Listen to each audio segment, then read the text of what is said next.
suppose our topic is around labour and I suppose what we can do to streamline workload in the spring, what we can do to save that bit of time, and I suppose, like we all know, it's the busiest time out in farms. Farmers are going to be stretched in terms of, I suppose, the workload that's going in terms of the flexibility, in terms of time off. So like, I suppose what we want to kind of get into is some of the simple things, or some of the little things that we can do over the next 2 or 3 months that can potentially save that bit of time. Started off, like, even the bit of background around like I suppose how we're seeing these tasks and what we should be nearly focusing in on. Like springtime, obviously milking is throughout the year. That's our big task in terms of, like, it's a third of all time throughout the year. So basically anything we can do for milking is vital. So obviously, like, we've the facilities and the infrastructure there, but I think a big one that we can hone in on is the routine, and I suppose the routine of the milking routine, maybe reviewing that.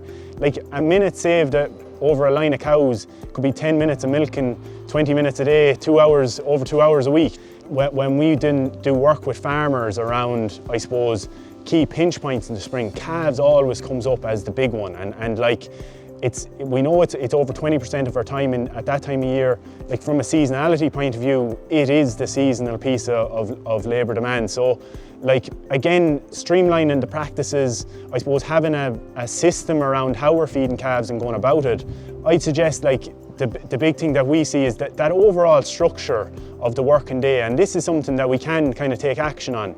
When we do the look at the top and the bottom, I suppose, farms for labour efficiency, the most labour efficient farms are completing about 7, 8, 9 tasks a day in total, do you know, and they have a clear structure to that, whereas the inefficient farms are maybe doing 20 tasks, 18 or 20 tasks, and I suppose there's no flow or structure to the day. So I think that's a big one. In terms of hiring labour, I suppose it's identifying, like we know, I suppose, how much work has to go in, whether that's the farmer plus 2, 3, 4, 5 hours, whatever that is.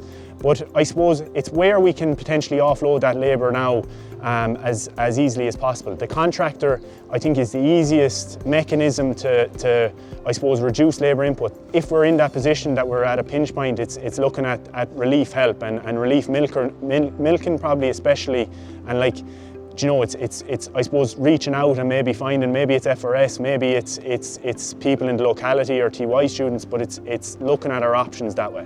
When we look at, I suppose, the key things that can save time on farm, we've got our structure and our organisation, which we've touched on.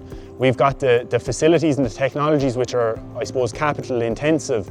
And then, like, there's the whole area, the practices and the gadgets, the smaller gadgets that can have a big help. So if we look at what young people are looking for from careers, it's the pay and income, it's the job satisfaction, and it's the work-life balance. And like, I suppose, you know, as farmers, we're probably the biggest ambassadors for trying to get the next generation into farming. The big thing that I'd focus on to I suppose, start off the spring, or get the spring off on the right foot, is in terms of that structure and organisation. I think that's where we can make the big wins, and probably milking interval is the biggest, I suppose, contributor to that. So it's the 16 and 8 milking interval, focusing back in on that, and I suppose it's at this time of year, it's the chance to maybe reflect on last year, change that, reduce the finish time, and I suppose then we're in a position to set the year up well.